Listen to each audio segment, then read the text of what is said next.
Bom dia, meus queridos alunos. Desejo que vocês tenham um excelente dia, que estejam em casa cuidando da saúde de vocês. Eu não tenho como começar a videoaula dando uma outra recomendação que não seja essa, né? No momento em que nós estamos passando, a nossa saúde é a nossa prioridade. Mas também não posso deixar de falar sobre os nossos estudos, né? Sobre o nosso comprometimento. Eu sei que não é fácil, né, estudar de casa como nós temos feito, mas é a possibilidade que temos agora, né? A nossa saúde vem em primeiro lugar, mas não podemos descuidar dos nossos estudos. Tenho sentido falta de vocês nas videoconferências. Isso não tem acontecido só com as minhas disciplinas. Outros professores têm feito as mesmas reclamações, que sentem falta da segunda série militar. Então, queridos, sei que mesmo sendo difícil, entendo essa situação, essa dificuldade, mas é importante, né? A palavra comprometimento agora é mais importante do que nunca. Precisamos ter comprometimento, né, com os nossos estudos. Se nós não tivermos esse comprometimento, as coisas vão ficar complicadas. E sabemos por que estamos estudando dessa forma. É preciso, é necessário agora. Sei que não é fácil, repito, mas é possível. Então, conto com o comprometimento de vocês, tá certo? Qualquer dificuldade que vocês tenham, entre em contato comigo. Bom, vamos lá. Hoje nós vamos falar sobre o capítulo 13 de língua inglesa. Vamos continuar falando sobre a voz passiva. Só que esse capítulo especificamente ele vai falar dos casos mais incomuns da voz passiva. Porém, nós precisamos falar sobre eles, porque se eles aparecerem em qualquer situação, não vai ser uma surpresa para você. Você já vai ter ouvido falar sobre essas situações. Por isso que mesmo sendo incomum, temos que falar sobre eles. Vamos lá. Bom, passiva impessoal. Tal construção é geralmente encontrada em relatórios, minutas de reuniões, atas e etc. Ela corresponde ao que na língua portuguesa chamamos de voz passiva sintética. Os verbos utilizados normalmente são os de opinião, como believe, decide, feel, know, entre outros. Na sua apostila você tem até outros exemplos, mas eu selecionei esses aqui. Qual é o critério para selecionarmos esses verbos? São aqueles mais comuns, aqueles, como foi dito ali, que normalmente são utilizados, tá certo? Bom, coloquei aqui um exemplo para você, ó. Voz ativa.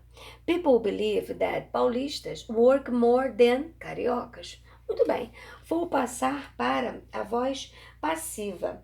Frequentemente usamos na voz passiva em construções impessoais, começando com it, mas é possível uma outra possibilidade também, tá certo? Uma outra forma. Então, primeiro vamos usar esse it aí, que é o mais comum.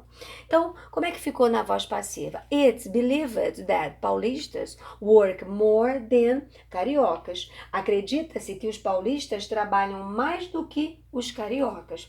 Não esqueça que nós estamos fazendo uma relação ali com a voz passiva sintética da língua portuguesa, ok? Mas eu falei com vocês que normalmente nós usamos esse it para iniciar aí as orações, mas temos uma outra possibilidade. Coloquei aqui para você, ó. Paulistas are believed to work more than cariocas, ok? Bom, então acredita-se que os paulistas trabalham mais do que os cariocas. Vamos lá. Vamos continuar. Agora vamos conhecer uma outra possibilidade, passiva dupla. O que chamamos de voz passiva dupla é a construção que usa verbo transitivo direto e indireto. Também chamados de bitransitivos, já vimos isso em português. Ela segue a mesma regra da passiva comum, aquela que vimos na videoaula passada.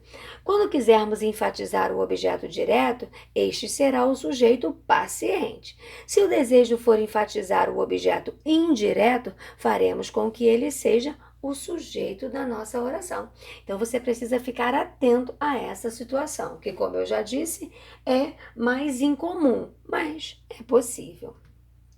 Coloquei aqui, ó, um exemplo para você. Olha ali, voz ativa. He told me a funny joke this morning. Ok? Voz passiva.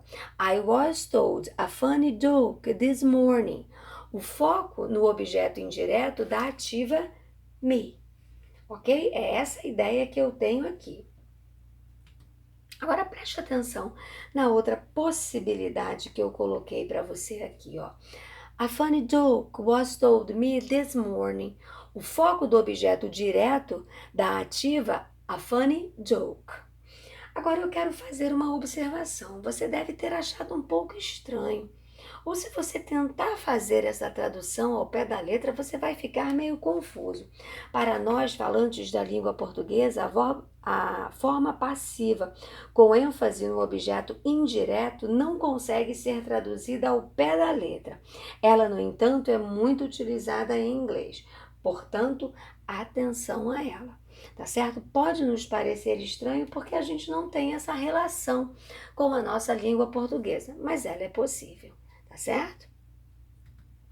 Bom, como eu disse a vocês, vimos algumas situações incomuns, mas que acontecem na língua inglesa e você precisa conhecer. Agora, você vai fazer as atividades que aparecem aí no capítulo 13.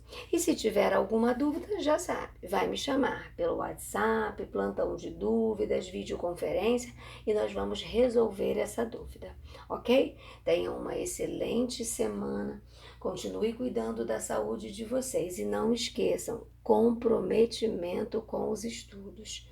Sei que não é fácil, repito, mas é possível. Confio em vocês, tá certo? Um grande beijo. Fiquem com Deus.